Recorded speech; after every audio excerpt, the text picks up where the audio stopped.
Welcome back to the second episode of Behind the Mask podcast. I'm here again with Jared, and Hello. today we are going to be mainly revolving around a different movie, but still under that same parameters of how it represents mental health. Today we're going to be talking about Silver Linings Playbook, a movie starring Bradley Cooper and Jennifer Lawrence. The main focus of this movie is the relationship formed between Bradley Cooper and Jennifer Lawrence's character over their sort of like shared, mental suffering. Bradley Cooper's character suffers from, I believe it's OCD, and Jennifer Lawrence is just general depression. I want to make a quick disclaimer. I personally have not seen this movie, nor have I heard about it, so I'm going to be taking a bit of a backseat for this one. Cool. The whereas this this movie deals with a lot of the effects mental health can have on the people around you, which it does fairly well, to my knowledge. It shows the struggle. Bradley Cooper's character still lives with his parents, and it focuses a large amount of time on how they feel and how they view him, and it's it I'm not going to say it's pretty accurate, but the feelings that it gets across are felt the same by real people, where the parents really don't understand what's going on with Bradley Cooper's condition, and it's not really, he really can't explain it because in his eyes nothing is really wrong with him. It's just how he does things, which is a fair way to explain it. However, where this movie kind of falls through is the overall message at the end, where it basically sells you on the idea that like a loving relationship cures mental illness, which is not the case.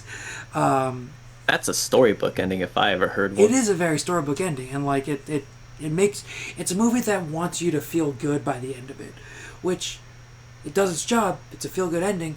But once you take a look at it, it kind of, you see the shortcomings with it. I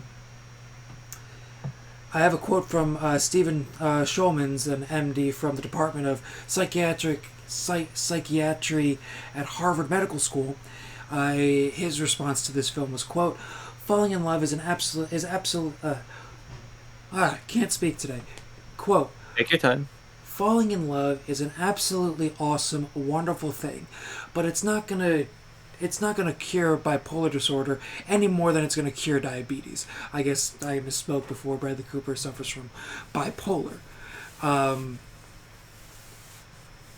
which that's the overall consensus of mental health professionals and those who suffer from that disorder, where it's like great that you showed all the effects of this, both internal and external, but it doesn't just go away. I'm using air quotes there. It doesn't just go away once you find love or something. Yeah, there's no particular cure for mental illness. You can treat it, but you can't cure it. It's not going to go away forever. Yeah.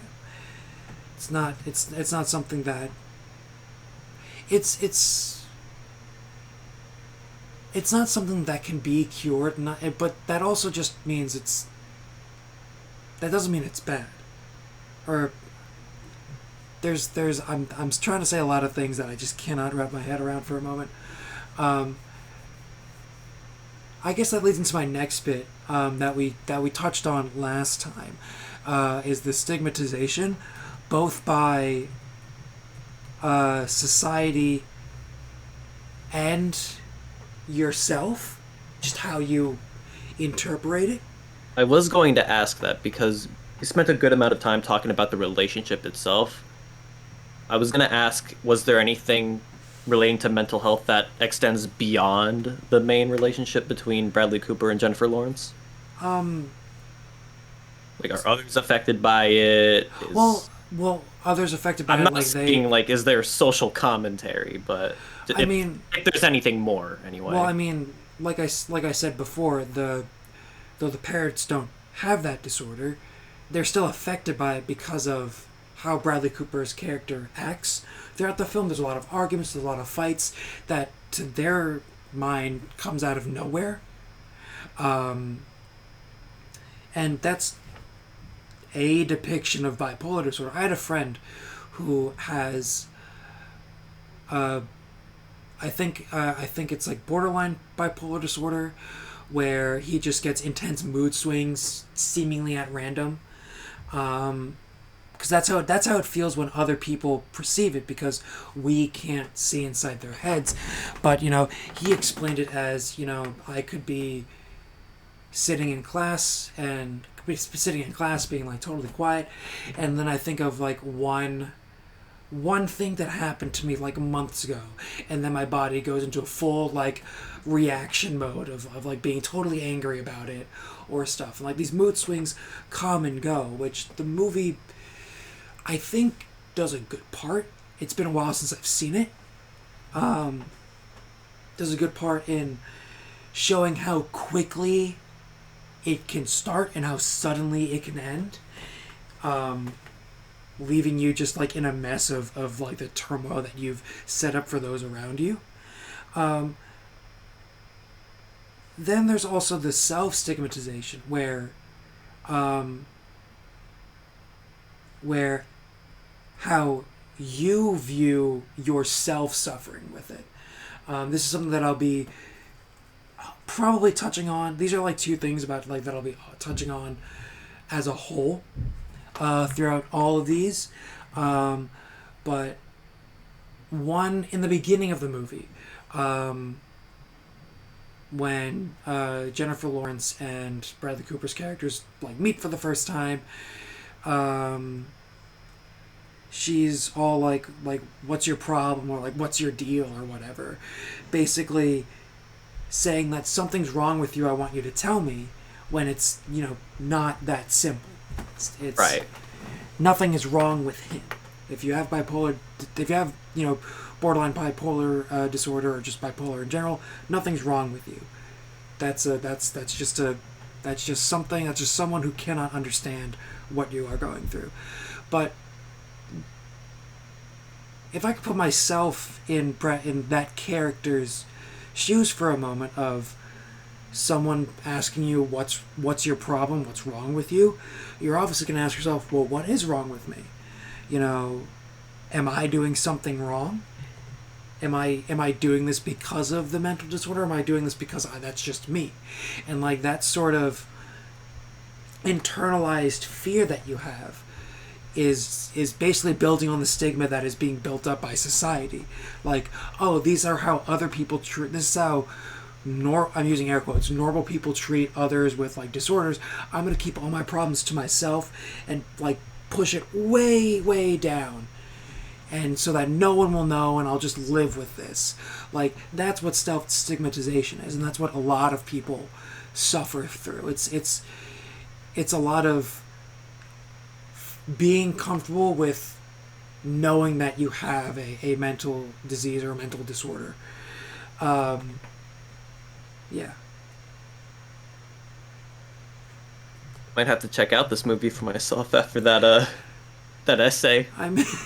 It's a good movie. I think it was up for a couple of awards. I think it won a few. A little bit more about it. Another main piece, besides a relationship that is formed, but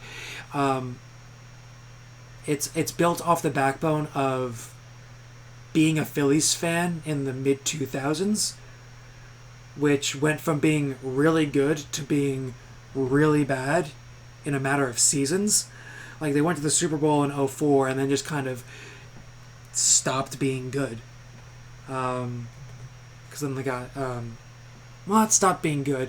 It's just that the Philadelphia Eagles during that time went through a little bit of rough patches. I mean, that's around the time where they signed Michael Vick after he got out of prison. So, like, the whole city itself was, like, rioting, because it's like, that whole can of worms that this podcast is not for. But if you're a sports fan, it serves as somewhat of a alternative sports movie aside from the standard, like, we gotta win the big game, and then the movie ends or whatever. It just leave, yeah. So it just leaves on a cliffhanger. Well, it leaves on it. The movie isn't about the team, it's about the relationship between the two characters, and it ends with, like, I'd say with a more upbeat and hopeful ending of like now that we're together, I can help you through your problems, which is a good relationship message, but it kind of lessens the severity of bipolar, which is not what you want to do. You don't want to put the severity of it down because it almost trivializes it. Another point that I will be reiterating throughout this series and going into how everything does that. But I think we're out of time for this one. So whoever's listening to this, I hope that we're at least entertaining for you, and you're getting a better idea of what goes into representing various mental health disorders. Yeah, I'm gonna redo that real quick. Well, we're out of time for this one. For those of you listening, I hope you are enjoying this series and getting a better understanding of what goes into a film or TV show when dealing with mental health, what you have to realize, what the severity of misrepresenting is it, how you need to be able to represent it in a more honest and positive way. So I really hope you're enjoying this series.